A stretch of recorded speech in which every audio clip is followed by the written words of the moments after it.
주차장에서 시끌벅적한 울음소리가 들려왔다. 반내골 사는 사촌 언니들이 도착한 모양이었다. 언니들이 아니고는 이렇게 요란할 리 없었다. 한 언니는 반내골 남자와 결혼해 평생 반내골에서 살고, 두 언니는 올해 타지에서 살다 늙음하게 고향으로 돌아왔다. 오래 떨어져 살았어도 사촌 언니 셋은 똑같이 오지랖 넓고 인정이 많았다. 바꿔 말하면 끼지 않는 데가 없고 오만 간섭을 다 한다는 의미였다. 게다가 우리 식구와 달리 흥도 많고 번잡했다. 어머니 칠순 때였다. 나는 대학원에 재학 중이었다. 그동안 부모님 생일잔치고 환갑잔치고 하지 않았다. 아니 못했다. 40에 나를 낳았으니 어머니 환갑 때 나는 고작 대학생이었다.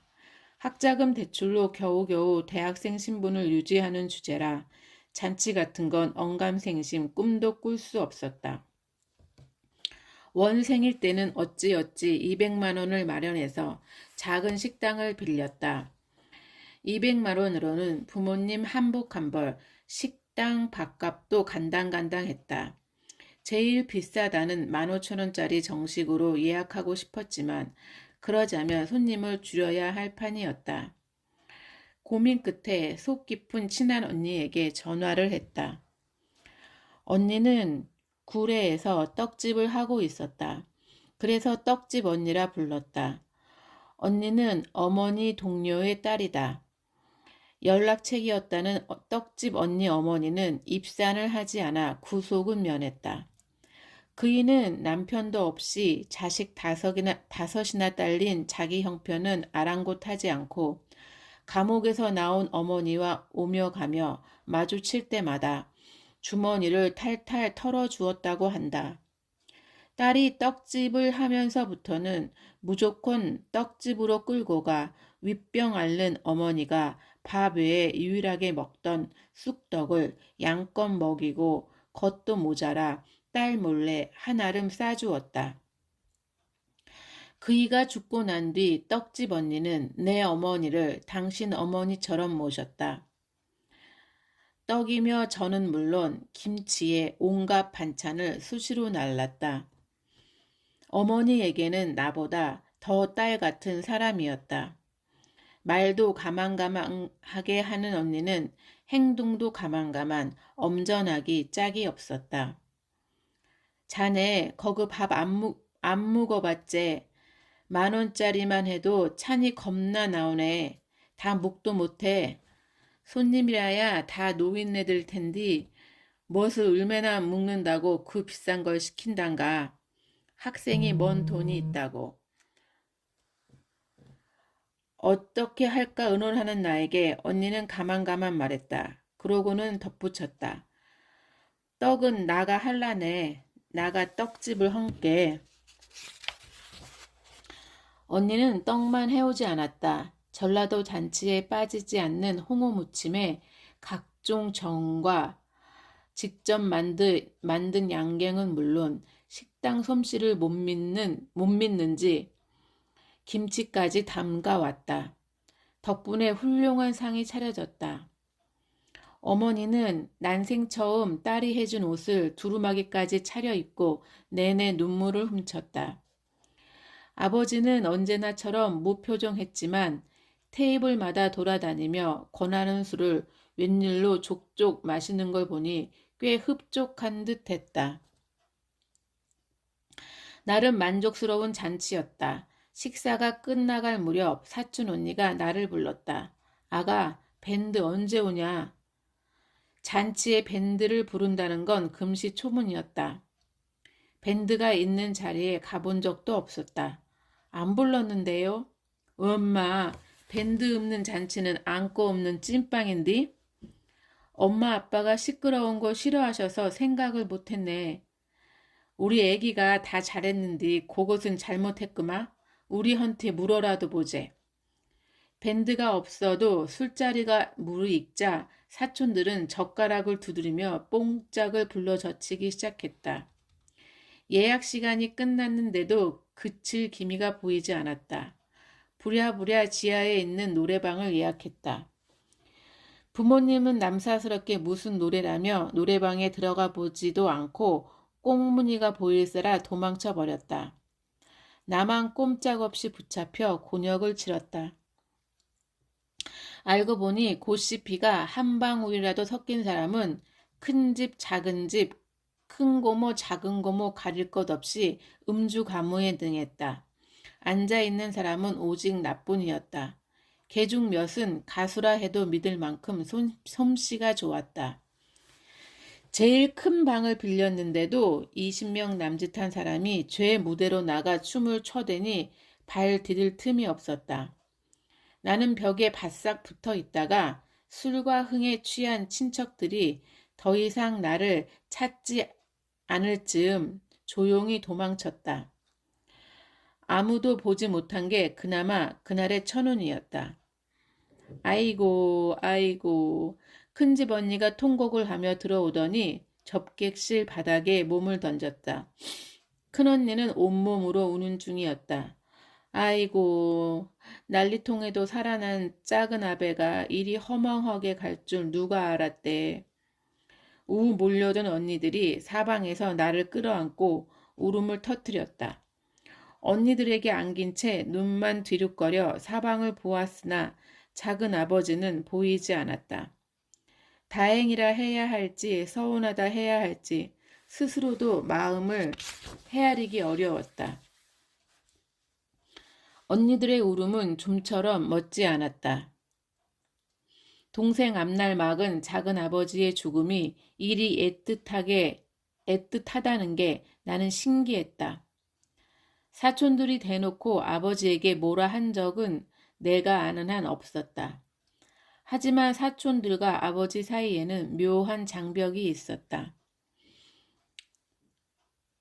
한편으로 아버지는 입만 열면 옳은 말하는 잘나고 똑똑한 양반, 또 한편으로는 잘나서 빨갱이 짓 하다가 집안 말아먹은 양반이었다.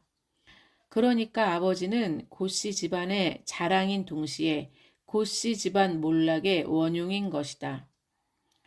아버지가 사회주의에 막 발을 담갔을 무렵 초등학교 1학년이었던 큰언니는 총맹 군인들이 교실로 쳐들어와 고상욱이 본 사람 손들라고 엄포를 놓던 겁나게 무서운 순간을 지금도 또렷이 기억하고 있다. 그 순간 아버지는 언니에게 대단한 사람이라고 각인되었다.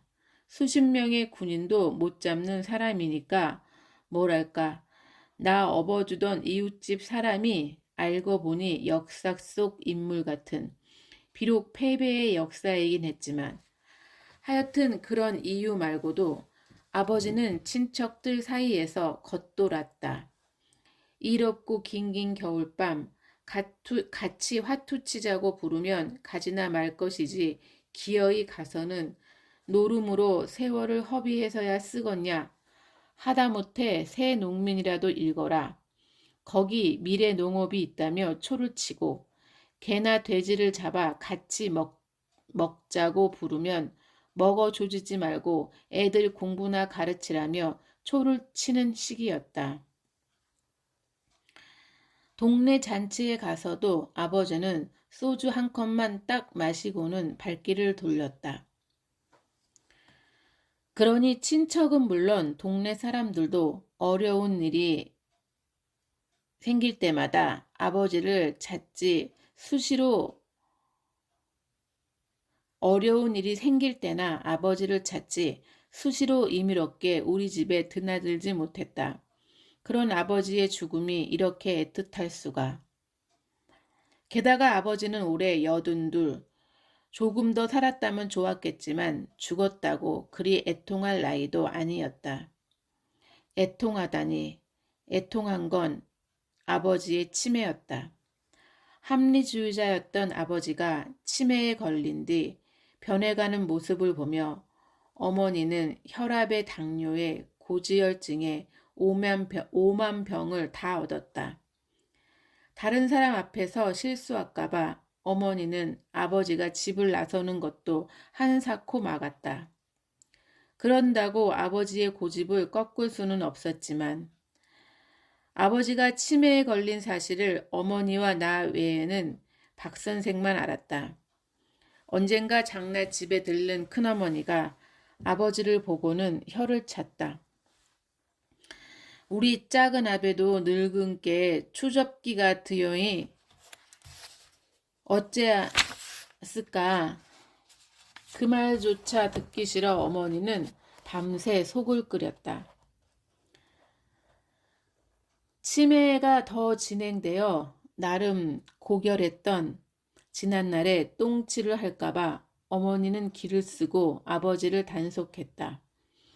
아버지의 죽음 앞에서 어머니와 내가 안도의 한숨을 내쉰 것도 그 때문이었다. 아버지의 죽음은 마침 맞았다.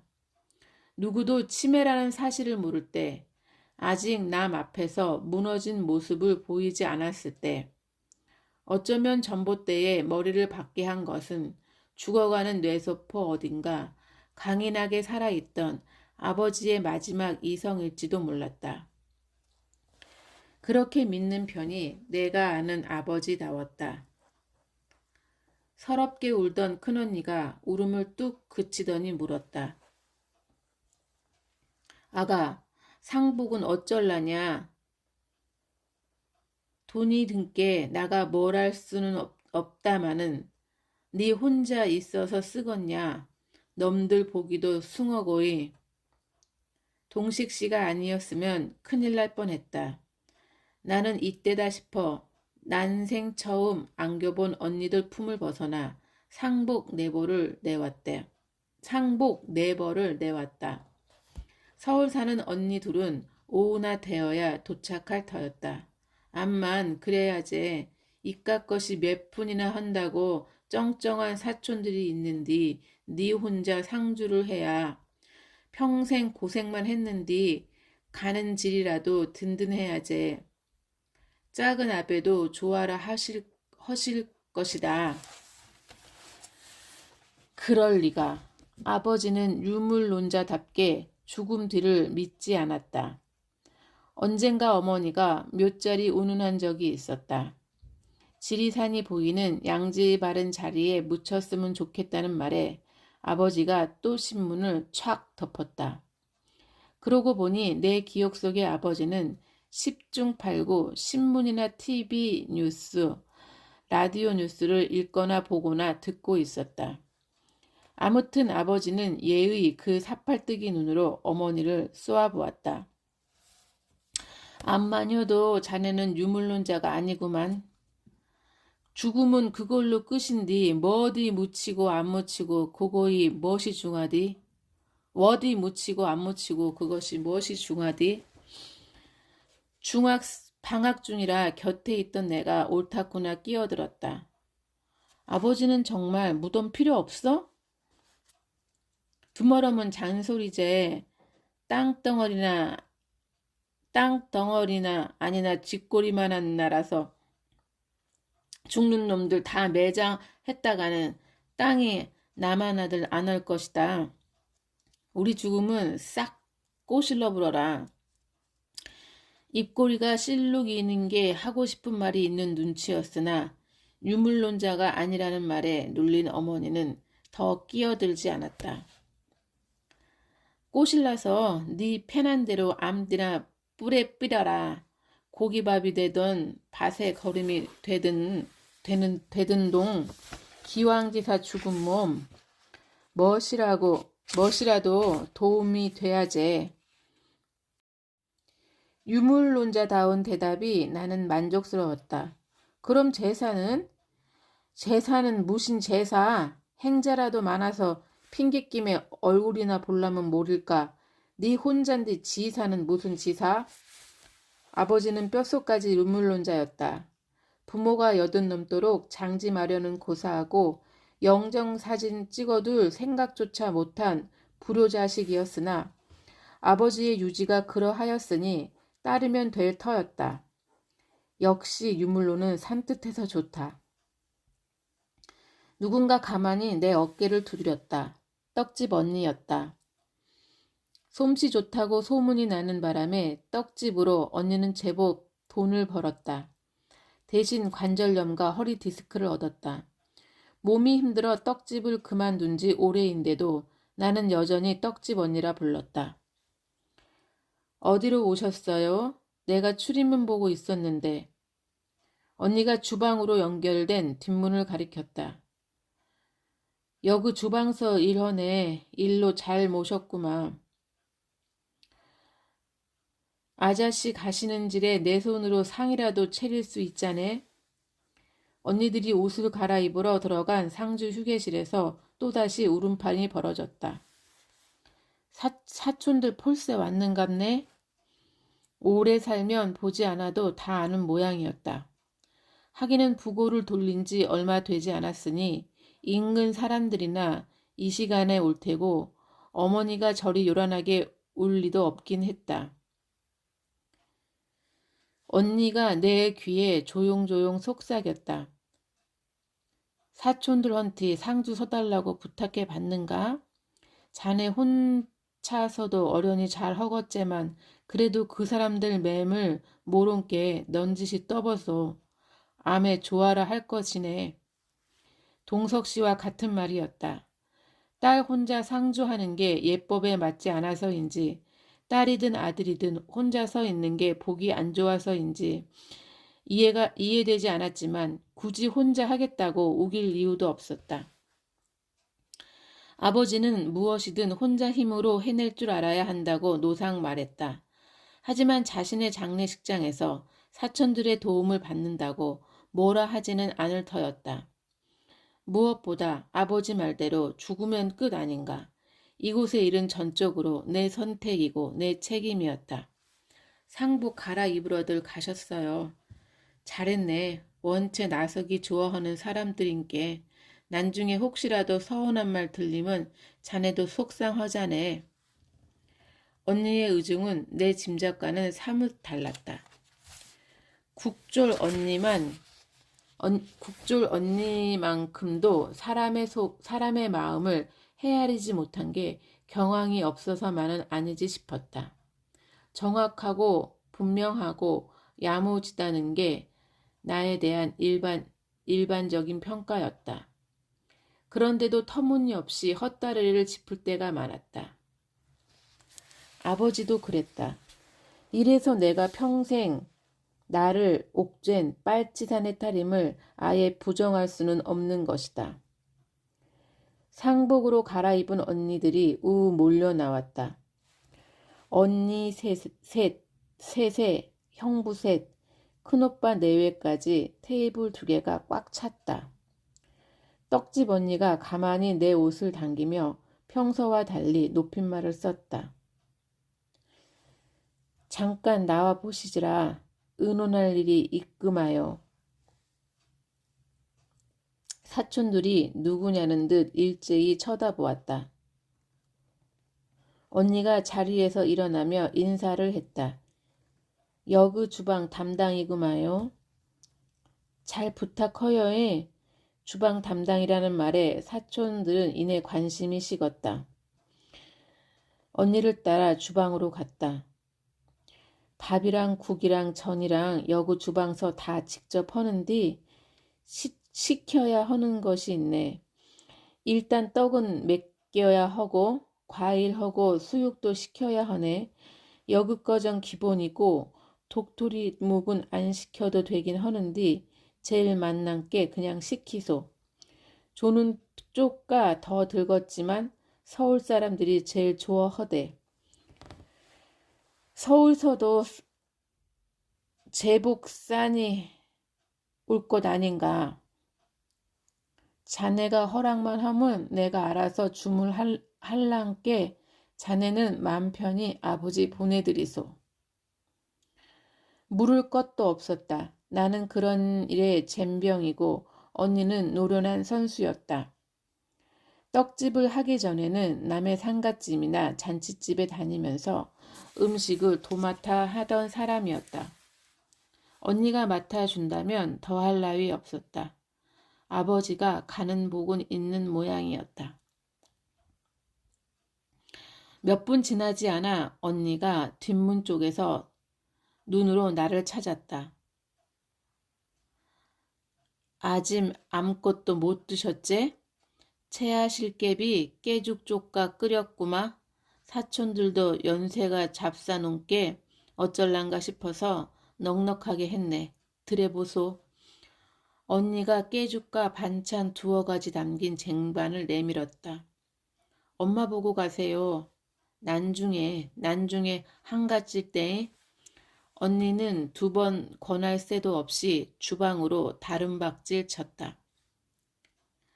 모르는 이의 장례라고 대충 할 사람은 아니지만 오늘은 유달리 종종거리며 마음 쓸 게 분명했다. 아버지가 여느 망자들과 달리 당신을 애틋하게 생각하는 사람들이 손수 만든 제상을 받을 거라는 데 생각이 미치자 죽으면 끝이라는 아버지의 유물론이 틀렸으면 좋겠다는 생각이 들었다. 아버지는 평소에도 언니가 가져다 주는 반찬을 제일 좋아했다. 마지막 가는 길 생전에 가장 좋아하던 음식을 맛있게 먹는 아버지의 모습이 환영처럼 떠올랐지만 나는 이내 고개를 저었다. 아버지는 내가 아는 한 단 한순간도 유물론자가 아닌 적이 없었다. 먼지에서 시작된 생명은 땅을 살찌우는 한 줌의 걸음으로 돌아가는 법. 이것이 유물론자 아버지의 올곧은 철학이었다. 쓸쓸한 철학이었다. 그 쓸쓸함을 견디기 어려워 사람들은 영혼의 존재를, 사후의 세계를 창조했는지도 모른다. 조금 전 통곡하던 사촌들은 어느새 자기들끼리 시끌벅적 담소를 나누는 중이었다. 활기찬 담소와 통곡 사이 어디쯤에서 서성이며 나는 깨죽이 담긴 쟁반을 든 채 우두커니 그들을 바라보았다. 꿈결처럼 모든 것이 낯설었다. 황 사장이 믹스커피를 건넸다. 밤새 한 잠도 자지 못한 터라 진하게 내린 원두커피 한 잔이 절실했지만 시골 장례식장에 그런 게 구비되어 있을리 만무했다. 오랜만에 마신 믹스커피는 몸서리가 처지게 다디 달았다. 동상 어쩔란가, 매장을 할란가, 화장을 할란가. 고민할 것도 어머니와 상의할 것도 없이 화장을 선택했다. 꽃을 나서 아무 때나 뿌레삘이라는 게 아버지의 뜻이지 않았는가. 설령 매장을 원했다 하더라도 내 부모는 당신들 묻힐 땅 한 평 마련해 두지 못했다. 나 또한 그럴 여력이 없었다. 집 담보대출을 받으면 공동묘지 한 필지쯤이야 살 수 있겠지만 그러기엔 이미 늦었다. 아버지는 그럴 시간을 두고 천천히 가지 않았다. 천성이 부지런했던 아버지는 가는 길도 재빨랐다. 글먼 우선 사망진단서를 떼어와야 쓰는디 아버지 가신 병원서 사망진단서를 한 10통쯤 떼어서 상주가 혼자라 어째야 쓸란가 모르겠네. 이래서 형제가 많아야 쓰는디 언제까지 필요한데요? 빠를수록 좋제. 그놈이 있어야 화장장을 예약할 수 있은께. 구례는 화장장이 없어갖고 남원이나 순천으로 가야 하는데 늘 10,000원이라 예약하기가 뻐듯하네. 지금까지 장례식장에 나타난 사람들은 다 노인들 뿐. 천생 더 바빠지기 전에 내가 다녀와야 할 듯했다. 오후가 되면 서울 손님들도 몰려들 터였다. 우리말을 엿듣기라도 한 듯 동식 씨가 사무실 문 사이로 빼꼼 얼굴을 디밀었다. 니는 뭐 한다고 바쁜 우리 동상을 자꾸 불러내 쌌냐. 손님 맞을 상주를. 네 동생만 되냐? 내 동생도 되제. 사망진단서 떠오라고 불렀다. 왈. 뭐 흔하고 그런 시답잖은 일로 바쁜 동상을 귀찮게 해야. 나가 누구냐? 오빠로 받아들인 적 없는 오빠들이 나를 두고 저희끼리 아웅다웅이었다. 동식 씨가 점퍼 안주머니에서 두툼한 봉투를 꺼냈다. 나가 동네 머신 박동식이여. 아버지가 동식 씨를 왜 아꼈는지 알 것 같았다. 아버지도 동네 머슴이었다. 그것도 자청한 모습이었다. 아버지는 누가 시키지 않아도 동네 일에 발벗고 나섰고 동네 사람들도 그걸 알아서 무슨 일만 생기면 아버지를 찾았다. 어머니는 우리 일 제껴두고 남일 우선인 걸 못마땅해 했지만 나는 한갑자를 살고도 턱없이 사람을 믿는 순진함, 솔직히 말하자면 어리석음이 더 못마땅했다. 언젠가 모내기 철이었다. 동네 사람들이 품앗이를 하는데 맨 마지막으로 우리 집 다락론에 모를 심기로 한 날이었다. 새벽 1시쯤 전화벨이 끈질기게 울렸다. 남의 집 모를 심고 돌아와 초저녁부터 깊은 잠에 빠졌던 아버지가 벌떡 일어나 말끔한 목소리로 전화를 받았다. 같은 동네 사는 한씨였다. 굴에서 광주 고등학교까지 출퇴근하던 한씨 사위가 전날 회식을 하고 음주운전을 하다 압록에서 트럭에 깔려 즉사했다는 소식이었다. 딸이 중학교밖에 못 나왔는데 인물이 좋아 교사 사이를 얻었노라. 한씨가 입만 열면 자랑하던 바로 그 사위였다. 택시부턴 불르소. 아버지는 대충 옷만 챙겨 입고 길 떠날 채비를 했다. 아이고 이리 가불면 우리 모내기는 어쩐다요. 당신은 사람이 죽었다는데 시방 그런 소리가 나온가? 우리 식구 한 해 먹거리가 달린 일이었다. 그런 소리가 나오는 게 당연했다. 논 스무맞이기에서 나올 소출 중의 일부가 내 대학 등록금도 될 터였다. 사람들 올 틴께 자네가 알아서 시키소. 나는 댕겨 올라네. 아이고 주인이 지키고 서 있어도 너의 일은 대충 하는 것이 사람 심보요. 나는 집에서 새참 준비해야 하는데 누가 일꾼들을 본단 말이오. 하센 사위가 천의 고아도 아니고 부모 형제 있을 것 아니요. 그 사람들이 하면 되제. 너민 자개가 몰랐고 쫓아나섰까이. 사회주의자면서 남의 일은 대충대충 하는 게 사람 본성이라 확신하는 어머니가 아버지 앞을 가로막고 나섰다. 오죽하면 나한테 전화를 했겠어 이 밤중에. 또 그놈의 오죽하면 타령이었다. 사람이 오죽하면 그러겠느냐는 아버지의 18번이었다. 나는 아버지와 달리 오죽해서 아버지를 찾는 마음을 믿지 않았다. 사람은 힘들 때 가장 믿거나 가장 만만한 사람을 찾는다. 어느 쪽이든 결과는 마찬가지다. 힘들 때 도움받은 그 마음을 평생 간직하는 사람은 열에 하나도 되지 않는다. 대개는 도움을 준 사람보다 도움을 받은 사람이 그 은혜를 먼저 잊어버린다. 굳이 뭘 바라고 도운 것은 아니나 잊어버린 그 마음이 서운해서 도움 준 사람들은 상처를 받는다. 대다수의 사람은 그렇다. 그러나 사회주의자 아버지는 그렇다 한들 상처받지 않았다.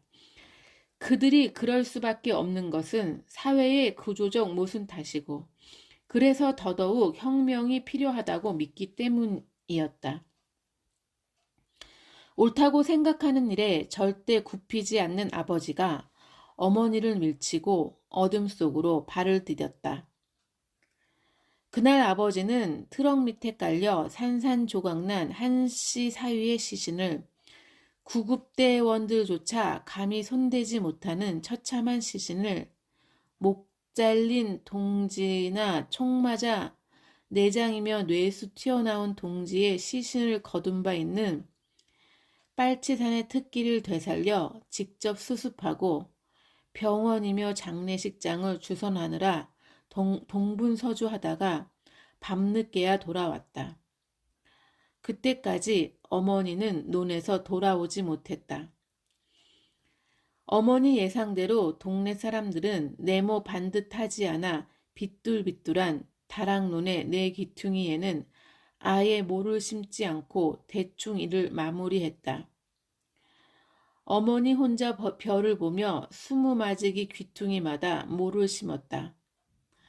아버지가 골아 떨어진 뒤에야 네 발로 기어 집에 들어온 어머니는 까진 무릎에 앞가진기를 바르며 숨죽여 울었다. 누굴 닮았는지 모진 나는 어머니의 숨죽인 울음소리를 들으며 생각했다. 만에 하나 어머니가 월북했다면 자기 농사에 심혈을 기울이다 진작에 숙청당했을 거라고. 그것이 당신이 믿는 사회주의의 실체라고. 오죽해서 새벽 1시에 아버지를 찾았던 한씨는 며칠 뒤 돼지고기 2군을 사들고 찾아와 고맙다며 연신 울먹거렸다. 그러나 아버지가 대신 냈다던 택시비는 갚지 않았다.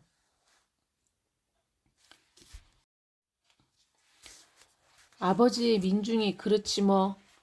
내 비아냥의 아버지는 내가 남인 양, 아니 남의 집 골칫덩어리라도 되는 양 예의 그의 삿발뜨기 눈으로 쏘아보았다. 그리고 말했다. 오죽했으면 긁었냐. 그것도 못 주는 한센맴은 오죽 허겄어. 오죽하기는 개뿔. 한씨는 얼마 있다 홀로 된 딸을 위해 집을 팔았다. 그 집에서 한씨가 10년간 계속 사는 조건이었다. 딸에게 줄 돈은 있어도 아버지에게 갚을 택시비는 그 뒤로도 영원히 생기지 않았다.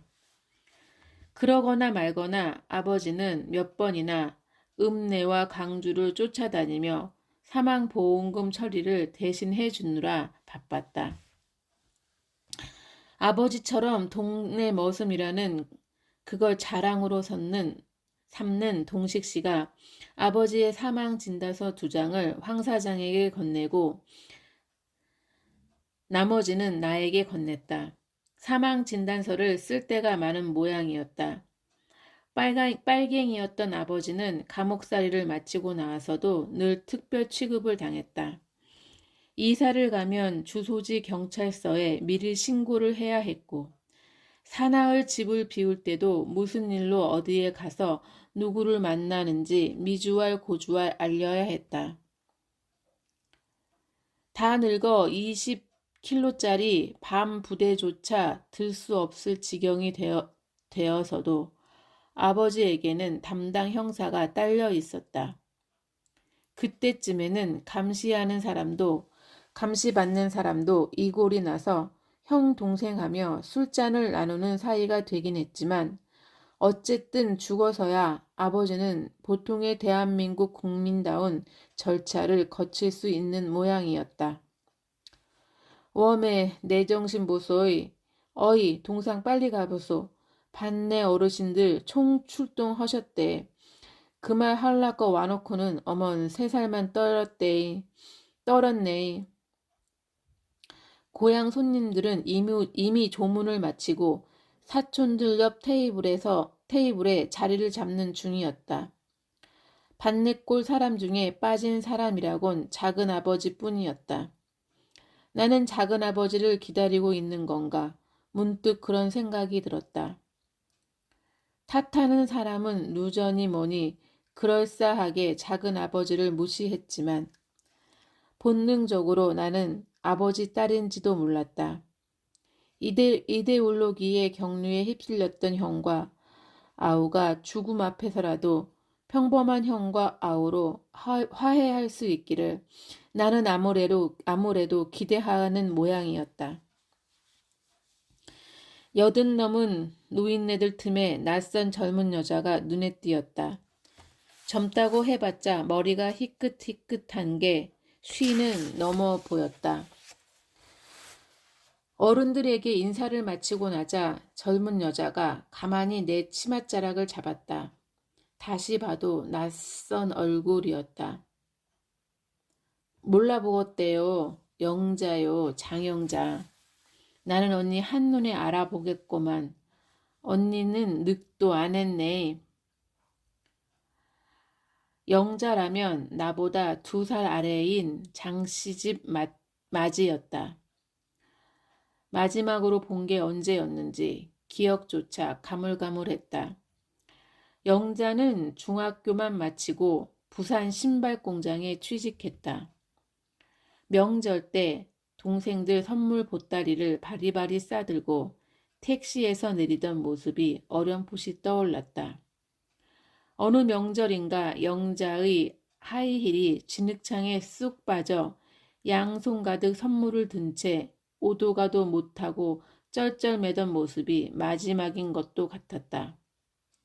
하이힐이라는 것을 신어본 적 없던 나는 진흙에 빠진 영자의 하이힐이 어쩐지 그의 미래처럼 느껴져 가슴이 서늘했었다. 부산 산다고 들었던 것 같은데 어떻게 왔어? 야가 너그 아버지랑 여는 연인갑서야. 마침 억저녁에 다니러 왔단께. 그랬은께 마지막 인사라도 허재. 부산서 여그가 어디라고 역불어야 오겄는가. 영자와 아버지는 한 동네 같이 산 인연으로만 얽힌 게 아니었다. 언젠가 장씨 아저씨가 우리 집에 와 한숨을 푹푹 쉬었다. 말을 허서 말하러 왔으면 말을 해야지. 어째라고 한숨만 푹푹 쉬었상가. 천장 무너지겠네. 또 까였다요. 앞대가리 똑 잘라먹고 그리 말하면 뭔 수로 알아먹겠는가. 영자 말이요. 암만 해도 시집가기는 글른 것 같구만이라. 인물이 훤헌디 뭔 소리대? 가가 지그 엄에 닮아갖고 냄새가 심하단께. 한 동네서 유년기를 함께 보냈지만 나는 까맣게 몰랐다. 영자는 밑으로 동생이 7이었다. 서너 살 때부터 영자는 저만한 동생을 들쳐업고 똥기저귀를 빠느라 바빴다. 동네 아이들과 놀 새가 없었다. 그래서 다른 집 출입을 하지 않는 줄만 알았는데 그런 사정이 있었던 모양이었다. 월매나 지도 큰가 기숙사서도 지 혼자 잔다고 안 어요. 하루만 같이 자면 코를 틀어막고 내 빼분 땅 마요. 공장도 그만둬 불고 집에 와갖고는 밥도 안 먹고 처울기만 하고 있는데 내 속이 아니요. 팽상 혼자 살라고 할 수도 없고 어째야 쓸란가 모르겠소. 진작 나한테 오제 뭘라고 혼자 속을 끓였을까에.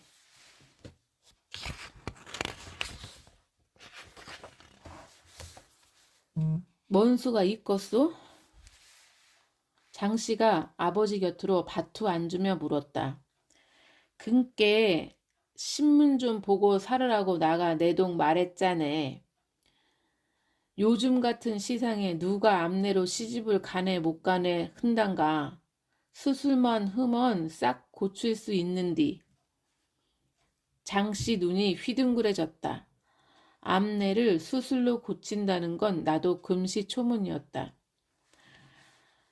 아버지는 장씨 옆에서 구세주라도 되는 양 당당하게 수화기를 집어들었다. 마침 집에 있었네.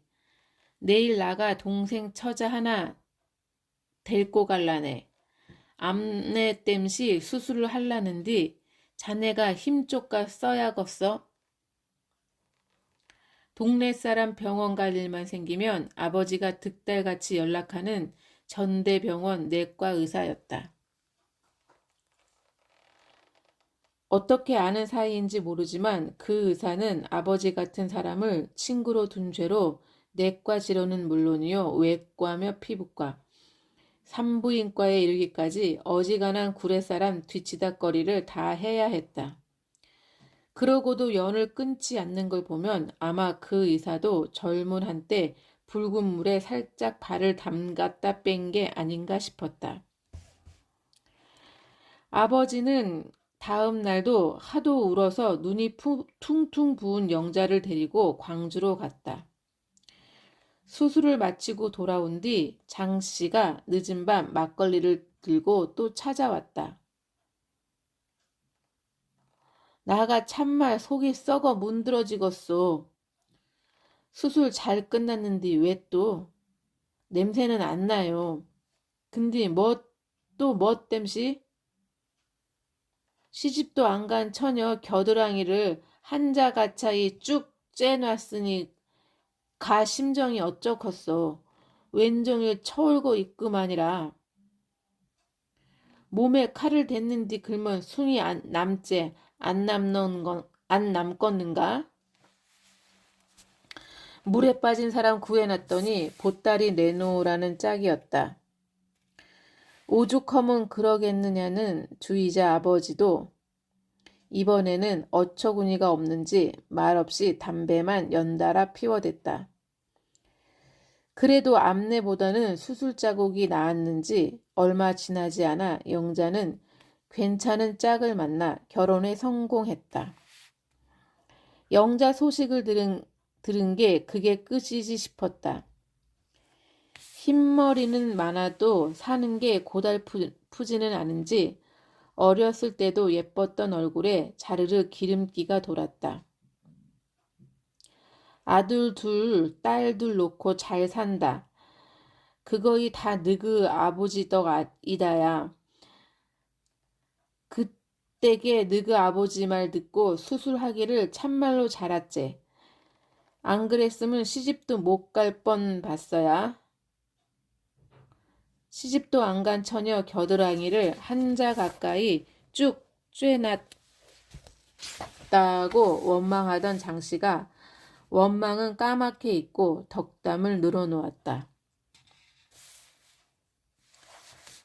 말수 적고 얌전하던 영자는 나이 들었어도 수줍은 여전해서 말없이 배시시 웃었다. 흉졌다고 몇 날 며칠 울었다면서 짓궂게 묻자 영자 볼이 빨갛게 달아올랐다. 영자 대신 장씨가 얼른 말을 받았다. 숭이 대수다냐? 시집도 못 갈 뻔 봤는데 세월 지난 게 숭도 얕아졌제라. 지금은 볼만해라. 아저씨가 은인이그마요. 살아생전 소고기라도 사들고 인사를 드렸어야 하는데 살다 본께 지송하구만이라. 여공으로 사는 일이 아이 넷 낳고 사는 일이 적잖이 노곤했으리라. 어린 동생 들쳐업고 똥기저귀 빨던 어린 시절부터 동동거리며 살아왔을 영자의 지난 시간이 눈앞에서 본 듯 환하게 밝아왔다. 그 시간 속에서 우리 아버지 손잡고 가슴 졸이며 수술을 기다리던 순간도 존재할 터였다. 그러니 아버지는 갔어도 어떤 순간에 아버지는 누군가의 시간 속에 각인되어 기억을 떠올릴 때마다 생생하게 살아날 것이다. 나의 시간 속에 존재할 숱한 순간의 아버지가 문득 그리워졌다. 오후 들면서 이름도 얼굴도 모르는 조문객들이 몰려들기 시작했다. 내 손님들은 아직 도착 전이었다. 주로 아버지의 지인들이었다. 사촌들이 번갈아 상주 자리를 지켜주었지만 그렇다고 내가 자리를 비울 수는 없었다. 누군가 아버지와의 추억을 늘어놓고 잠시 애도에 잠길만 하면 새로운 누군가를 맞아야 했다. 눈물조차 고일 새가 없었다. 내 인생에서 가장 분주한 사흘이 될 듯했다. 동식 씨는 테이블을 누비고 다니며 나 대신 상주 노릇을 톡톡히 했다. 황 사장은 한 번씩 뺏고 머리를 디밀어 상황을 파악하고는 장례비 걱정은 없겠다 싶은지 흡족한 미소를 지은 채 사라졌다. 큰언니가 누군가를 조문실로 데려왔다. 낯이 익었다. 언니의 큰딸 경이 같았다. 촌스로는 오촌, 나보다 대여섯 위지만 학렬로는 내가 위였다. 방학 때마다 큰 집에 다니러 와 어린 시절에는 가깝게 지냈다. 내가 이모지만 어릴 때 대여섯이면 하늘과 땅 차이였다. 이랬니 저랬니 앙증맞은 서울말 쓰는 게 신기해서 언니 졸졸 따라다니던 기억이 선명했다. 할머니나 큰언니는 경희가 나에게 반말을 할 때마다 사정없이 등짝을 후려쳤다. 꼬맹이가 이모는 무슨 이모야. 경희는 어른들에게 매번 혼이 나면서도 당차게 따졌고 단 한 번도 내게 이모라 하지 않았다.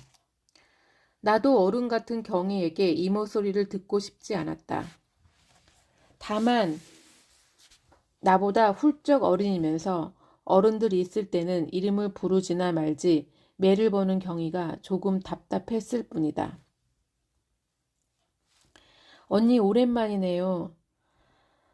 아이고 아가 안즉 언니라냐. 족한디 말을 놔야지. 언니가 뭐대 언니가.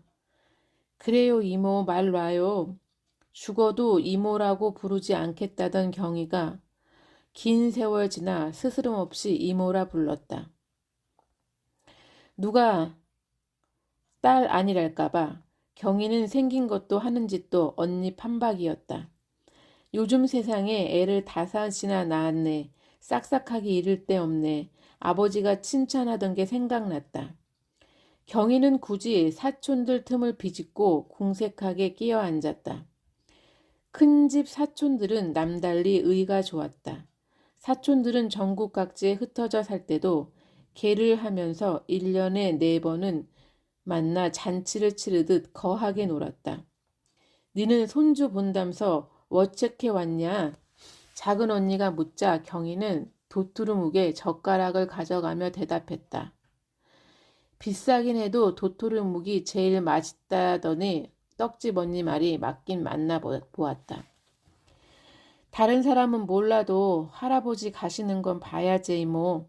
할아버지가 나한테 어떻게 하셨는데 어떻게 했는디 방학 때나 봤음시로 엄청 실이 친한 건 맹키다이. 작은 아베 덕에 시방 야 다리 몽댕이가 성한 것이여. 까맣게 잊고 있던 기억이 떠올랐다. 내가 고등학생이던 무렵이었다. 경희는 고등학교만 나와 무슨 회사 격리로 일하고 있었다. 여름 한낮인데 큰 집에서 초상이라도 치를 듯 대송통곡하는 소리가 터져 나왔다. 잠시 뒤 큰언니가 머리채를 휘어잡힌 채 경희를 질질 끌고 왔다. 경희는 여전히 목청껏 울어젖히는 중이었다. 작은 아베 야잠 어떻게 해주시오. 이 썩을 년이 여호와 증인인가 뭐시긴가 푹 빠져갖고 시방 우리 집이 다 망해 묻게 생겼어. 숙자년이 교회에 미쳐갖고 내일 모레 죽을 놈 헌티 시집을 갖자 내라. 교회 소리만 나오면 나가 치가 떨리고 살이 떨리요. 큰집 막내 숙자 언니는 자매 중에 제일 인물이 좋았다. 큰언니와 터울이 많이 난 덕에 언니들 도움으로 고등학교도 마쳤다. 언니들은 막내라도 좋은데 시집 보낼 거라고 희망에 부풀었다. 읍내 중학에 다니면서부터 교회에 발을 디딘 언니는 목사 중매로 선을 보고 곧장 결혼했다.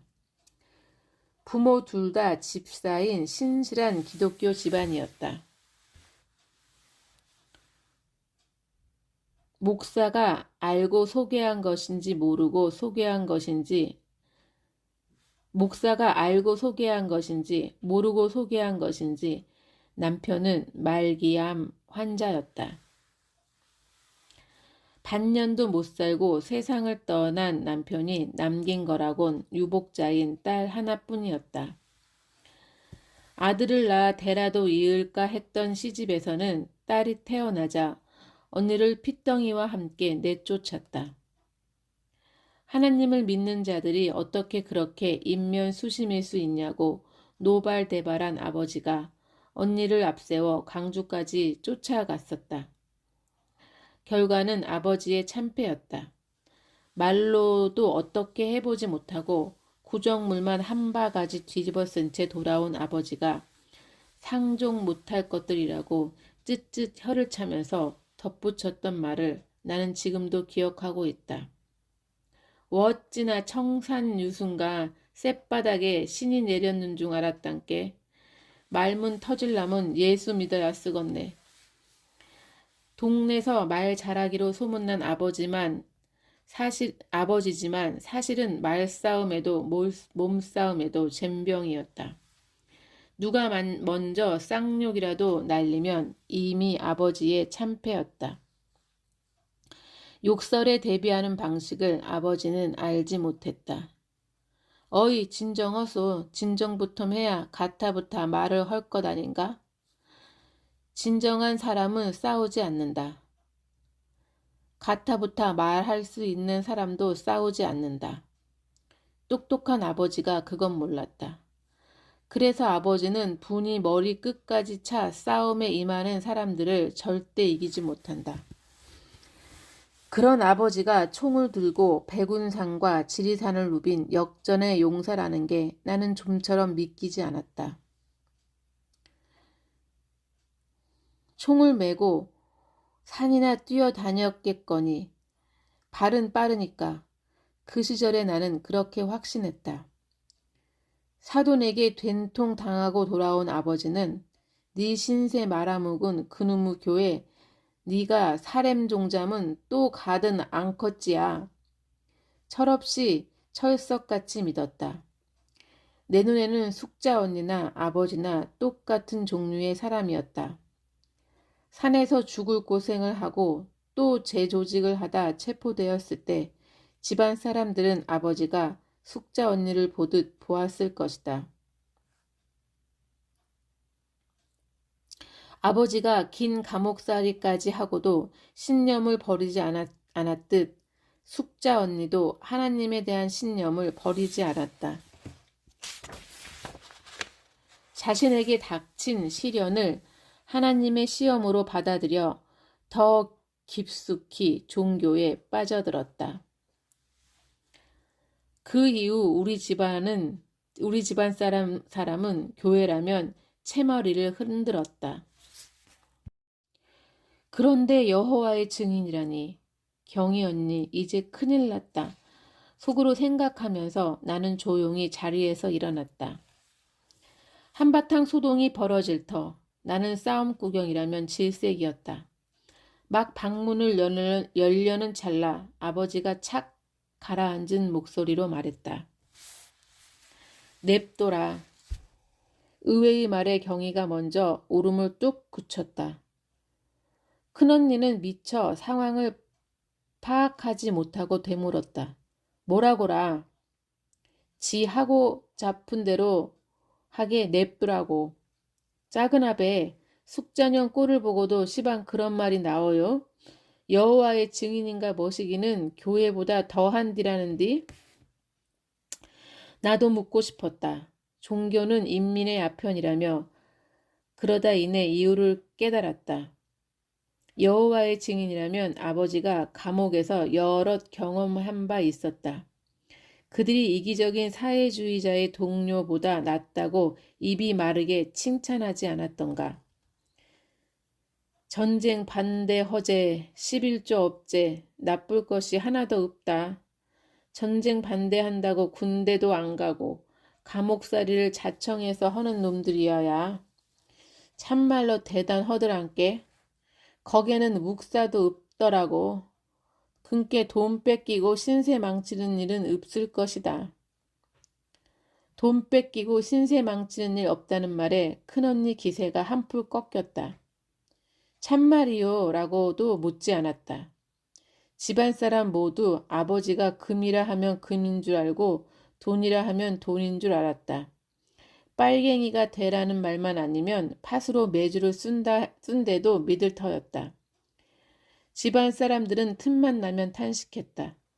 저리 계무 바르고 똑똑한 양반이 왜 하필 꼴기행이가 되었을꼬. 그래놓고는 꼭 한마디 덧붙였다. 허기사 그 시절에 똑똑하다 싶으면 죄 꼴갱이였은께. 똑똑한 사람만 꼴갱이였까니 개나 고동이나 죄 꼴공이었제. 책에서 배운 바 없는 해방 직후의 세상이 그랬다는 것을 나는 귀동냥으로 배웠다. 집안 사람 다 인정하는 아버지가 제 편을 들자 경희는 헝클어진 머리를 매만지며 기세등등하게 큰언니에게 쏘아붙였다. 엄마는 아무것도 모르면서 역시 할아버지는 인텔리라니까. 이런 총구석에도 우리 증인에 대해 다 알고 계시잖아. 국졸 주제에 졸지에 인텔리가 되었으니 고마운 마음으로 가만히나 있지. 아버지가 또 입바른 소리를 했다. 아이 갱이야. 생각이란 것은 월매든지 바뀔 수 있느니라. 근께 니도 찬찬히 잘 생각해 보거라. 온 시상 과학자들이 다 진화론을 주장하자네? 그 사람들이 다 핫바지겠냐? 근께 교회 말만 듣지 말고 책도 읽고 공부도 함시로 하나님 말 말고 네 머리로 잘 생각해 보란 말이다. 그러라고 사람 머리가 달려 있는 것인께. 제 종교를 인정했으니 대들 수도 없고 그렇다고 마뜩하지는 않고 그날 경희는 입을 비죽거리며 한 줌이나 빠진 뒷머리를 긁적거리며 돌아갔다. 경희의 신념은 아버지의 신념만큼 혹은 그보다 더 굳건했다. 동생 둘은 물론 사촌들에게까지 제 종교를 전파하여 우리 집안에 무려 6명의 증인이 탄생한 것이다. 산에서 내려온 뒤 단 한 명에게도 심지어는 자식에게조차도 사회주의를 전파하지 못한 아버지보다 실천력은 비교 불가능하게 탁월했다. 큰집 조카들 6이 여호와의 증인이 되었다는 말을 듣고 나는 생각했다. 우리 집안은 신념의 집안인 모양이라고. 종교든 이데올로기든 신념이 아니면 지키기 어려우니까. 아버지 말이 틀리지 않아 경희는 돈을 뺏기지도 신세를 망치지도 않았다. 증인인 남편을 만나 금술도 남부럽게 자식도 5이나 낳고 괜찮은 직장도 잘 다니며 잘 살았다. 오래전에 반폰가 잠실인가 화장실이 2개나 되는 아파트도 빚 하나 없이 샀다고 했다. 그때게 작은 아베한테 갖기를 망정이지 느그 말만 들었다게는 경이 잡을 뻔 봤어야. 둘째 언니가 도토리묵을 한 입 가득 우겨 넣으며 새는 발음으로 우물우물 물었다. 우리가 어쨌거니. 큰언니가 둘째 언니 등짝을 쫙 소리가 나도록 후려쳤다. 여호와 증인 믿으면 집안 말아먹은께 다리 몽댕이를 부사뿔라고 네가 그랬냐 안 그랬냐. 이래 잘 사는 아그를 네 말 들었다가 뱅신 만들 뻔했어야. 놈들이 다 근게 걱정되어서 그랬제. 나가 갱이 뱅신 만들라고 그랬겠소? 잘 살면 됐제. 그것이 언제적인디. 시방 와서 난리대 난리가. 왔다 할마씨가 손도 맵네. 엄마 아파라. 둘째 언니는 맞은 등짝을 문지르고 큰언니는 큰형부 닮아 이미 백발이 된 경희의 머리카락을 자꾸만 쓰다듬었다. 저 머리가 윤기 자르르 흐르던 흑발이었던 그날 머리채 휘어잡은 게 미안해서일 것이다. 염색 좀 해라 가시네야. 안즉 환갑도 안 되었는디 누가 보면 파파 할맨 중 알겄다. 그러게 엄마를 닮았어야 하는데 왜 나쁜 쪽만 닮았나 몰라. 얼굴을 아빠 닮고 머리는 엄마 닮고 그랬으면 좋았을걸. 큰언니가 이번에는 경희의 등을 찰싹 때렸다. 둘째 언니를 때릴 때와 달리 가볍고 경쾌한 소리가 났다. 아이고 나도 처녀째게는 한 인물 했어야. 환각 가까운 경희가 날름 혀를 빼물었다. 엄마, 아이 네가 말 좀 해봐라. 도토리 묵이 듬뿍 담긴 세 접시를 가져오던 둘째 언니가 어깨를 으쓱거렸다. 인물은 행부제. 행부가 말 타고 살인문을 들어서는디 내 가슴이 다 콩닥콩닥 허들안께.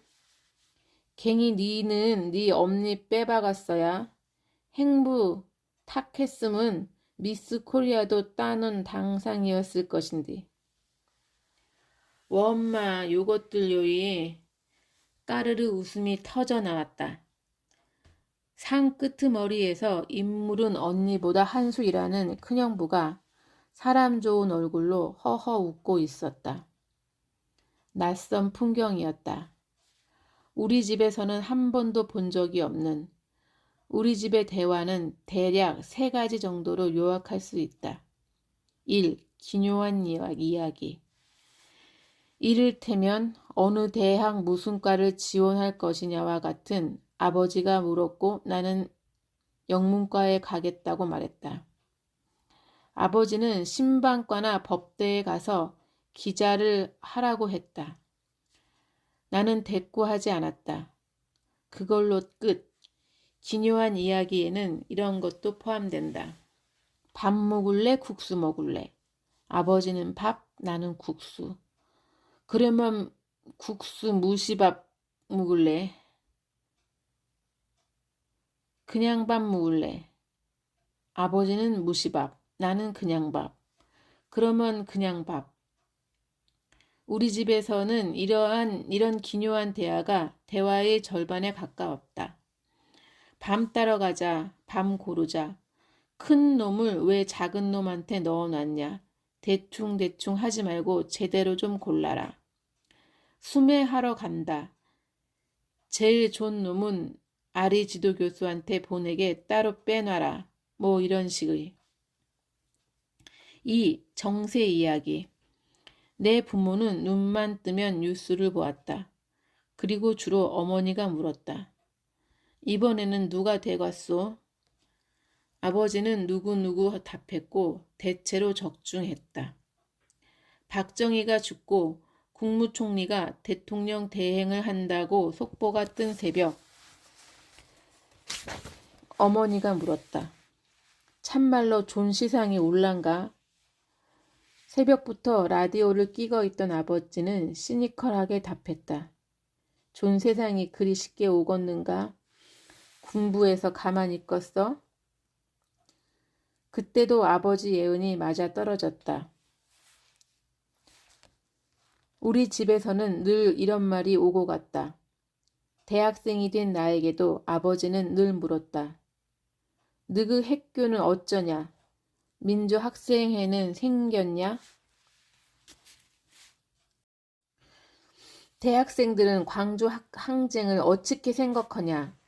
덕분에 나는 어려서부터 미국이 어쩌고 북한이 어쩌고 공화당이 어쩌고 이런 이야기를 일상어로 들으며 성장했다. 이런 이야기가 기묘한 이야기를 제외한 대화의 반쯤 되었다. 3. 빨치산 시절 이야기. 이건 주로 나모르게 빨치산끼리만 속닥거렸다. 물론 좁은 집이라 그래도 다 들렸다. 나몰래 한 이야기가 우리 집안 대화의 반의 반이었다는 얘기다. 나는 빨치산 이야기를 밤마다 엿들으며 현대사를 배웠다. 이렇게 말하고 보니 우리 가족이 별로 말을 나누지 않은 것 같겠지만 천만의 말씀. 우리 가족은 어느 가족보다 말이 많았다. 다만 그 말이 공적이고 논리적이고 정치적이었을 뿐이다. 그 외의 그러니까 보통의 가족이 주고받는 너 요즘 무슨 고민이 있냐? 왜 공부를 안 하냐? 옷이 예쁘길래 사왔는데 입어봐라. 너는 왜 바지만 입냐? 남자친구는 있냐? 왜 연애는 안 하냐? 이런 말을 나누지 않았을 뿐이다. 세상으로 돌아왔지만 여전히 혁명가였던 내 부모에게는 연애도, 옷도, 화장도 별 의미 없는 사치에 불과했다. 그 틈에 끼어나는 혁명가도 아닌 나는, 신념도 없는 나는 일상의 평범한 대화를 맛보지 못한 채 어른이 되고 늙어가는 중이었다. 혁명가도 아니고 신념도 없는 주제에 진지하지 않은 것은 참지 못하는 꼰대 같은 어른으로. 그러니까 아버지, 나는 억울하다니까요. 그래봤자 아버지는 죽었고 죽어서도 혁명가인 양 영정사진 속에서 근엄한 얼굴로 딴청을 피우고 있었다.